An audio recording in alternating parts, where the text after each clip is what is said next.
हरे कृष्णा। गुड्डू की दुनिया में आप सभी का बहुत बहुत स्वागत है।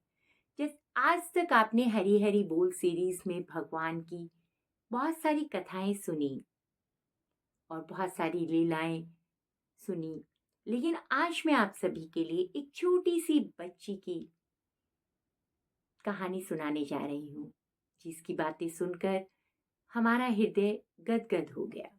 तो कथा प्रारंभ कहानी सुनाती हूँ आपको। विनोद हाईवे पर गाड़ी चला रहा था। सड़क के किनारे उसे एक 12-13 साल की लड़की तरबूज बेचती हुई दिखाई दी। विनोद ने गाड़ी रोककर पूछा, तरबूज का क्या रेट है बेटा? लड़की बोली, 50 रुपए का तरबूज है साहब। पीछे की सीट पर बैठी विनोद की पत्नी बोली, इतना महंगा तरबूज नहीं लेना जी, चलो यहाँ से। विनोद बोला, महंगा कहाँ है? इससे इसके पास जितने भी तरबूज हैं उनमें से हर एक तरबूज 5 किलो का तो होगा ही। 50 रुपए का एक दे रही है तो 10 रुपए किलो पड़ा हमें। बाजार से तो 20 रुपए किलो भी लेके आती हो। विनोद की पत्नी ने कहा, तुम रुको, मुझे मोल भाव करने दो। वह लड़की से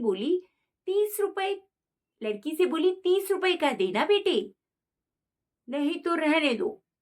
लड़की बोली, 40 रुपए का तरबूज तो हमें खरीद में मिल पड़ता है। आंटी जी, आप 45 का ले लीजिए, इससे सस्ता मैं नहीं दे पाऊंगी।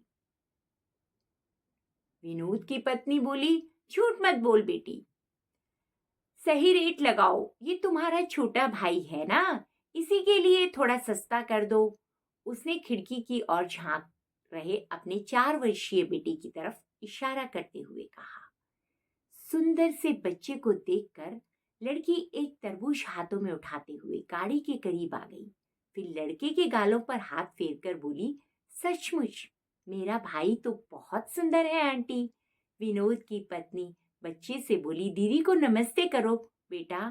बच्चा बोला, दीदी नमस्ते। लड़की ने गाड़ी की खिड़की खोलकर बच्चे को बाहर निकाल लिया और फिर बोली, तुम्हारा नाम क्या है भैया? लड़का बोला, मेरा नाम गोलू है दीदी। बेटे को बाहर निकलने के कारण विनोद की पत्नी कुछ असहज हो गई। तुरंत बोली, अरे बेटा, इसे बाहर क्यों निकाल दिया? इसे अंदर भेजो तुरंत, इसको डस्ट से एलर्जी है। लड़की उसकी आवाज पर ध्यान न देते हुए लड़के से बोली, तू तो सचमुच गोल मटोल है रे भाई, तरबूज खाएगा?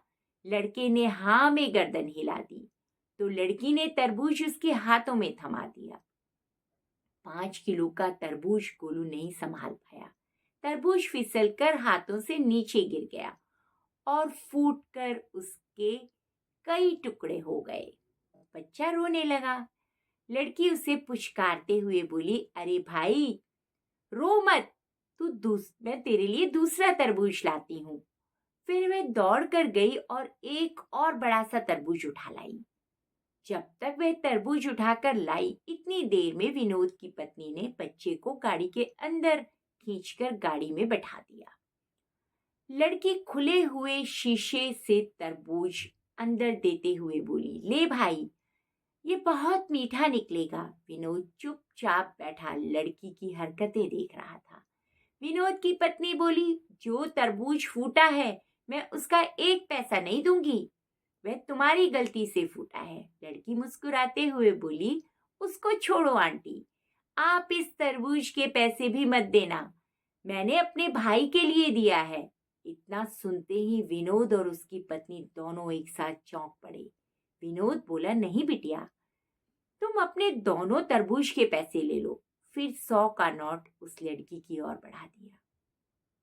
उस लड़की के हाथ के इशारे लड़की ने हाथ के इशारे से मना करते हुए वहां से हट गई और बाकी बचे हुए तरबूजों के पास जाकर खड़ी हो गई। और विनोद और उसकी पत्नी गाड़ी से उतरकर बाहर आए। आते ही बोला, पैसे ले लो बेटा, वरना तुम्हारा बहुत बड़ा नुकसान हो जाएगा। लड़की बोली, माँ कहती है जब बात संबंधों की हो तो लाभ हानि नहीं देखा जाता। आपने गोलू को मेरा भाई बताया है, बहुत अच्छा लगा मुझे। मेरा भी एक छोटा सा भाई था मगर। विनोद बोला, क्या हुआ तुम्हारे भाई को? वह बोली, जब वह 2 साल का था तब उसे रात को बुखार हुआ।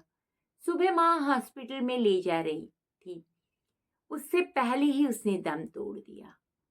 मुझे मेरे भाई की बहुत याद आती है। उससे 1 साल पहले पापा भी हमें ऐसे ही छोड़कर गुजर गए थे।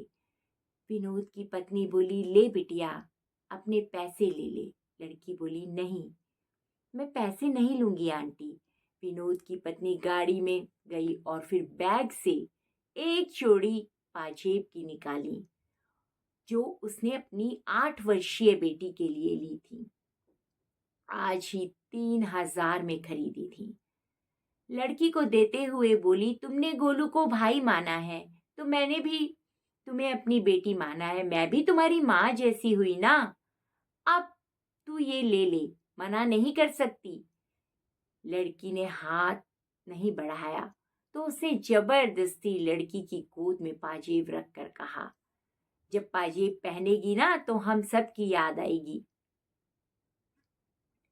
और विनोद ने अपनी पत्नी से कहा। विनोद गाड़ी चलाते हुए सोच रहा था कि भावुकता भी क्या चीज है।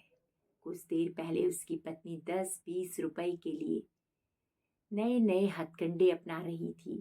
कुछ देर में इतनी बदल गई कि 2-3 हजार की पायल अचानक ऐसे ही दे दी। फिर अचानक विनोद को लड़की की एक बात याद आई, संबंधों में लाभ हानि नहीं देखा जाता। विनोद का प्रॉपर्टी को लेकर अपने भाई से कोर्ट में मुकदमा चल रहा था। उसने अपने बड़े भाई को फोन किया। फोन उठाते ही बोला, भैया मैं विनोद बोल रहा हूँ। अरे भाई, फोन क्यों किया है? विनोद का भैया बोला, वो मैं मेन मार्केट वाली दुकान आप ले लो, मेरे लिए मंडी वाली छोड़ दो, और वो बड़े वाला प्लॉट भी आप ले लो, मैं छोटा वाला ले लूंगा। मैं कल ही मुकदमा वापस ले रहा हूँ। सामने से काफी देर तक कोई आवाज नहीं आई। फिर उसके बड़े भाई ने कहा, इससे तुम्हें बहुत नुकसान हो जाएगा छोटे। विनोद बोला, भैया आज मुझे समझ में आ गया है कि संबंधों में लाभ हानि नहीं देखा जाता, एक दूसरे की खुशी देखी जाती है। उधर से फिर खामोशी छा गई। फिर विनोद को बड़े भाई की रोने की आवाज सुनाई दी। विनोद बोला, रो रहे हो क्या भैया? बड़ा भाई बोला, इतने प्यार से पहले बात करता तो सब कुछ छोड़ देता। अब घर आ जा, दोनों प्रेम से बैठकर बंटवारा करेंगे। इतनी बड़ी कड़वाहट कुछ मीठे बोल बोलते ही ना जाने कहाँ चली गई। कल जो 1 इंच की जमीन के लिए लड़ रहे थे, आज वो सब कुछ छोड़ देने के लिए तैयार थे। कहानी की यही शिक्षा है। कहानी की त्याग की भावना रखिए। अगर हमेशा देने को तत्पर रहेंगे तो लेने वाला भी कभी हृदय परिवर्तित हो जाएगा। याद रखें, संबंधों में लाभ हानि नहीं देखा जाता।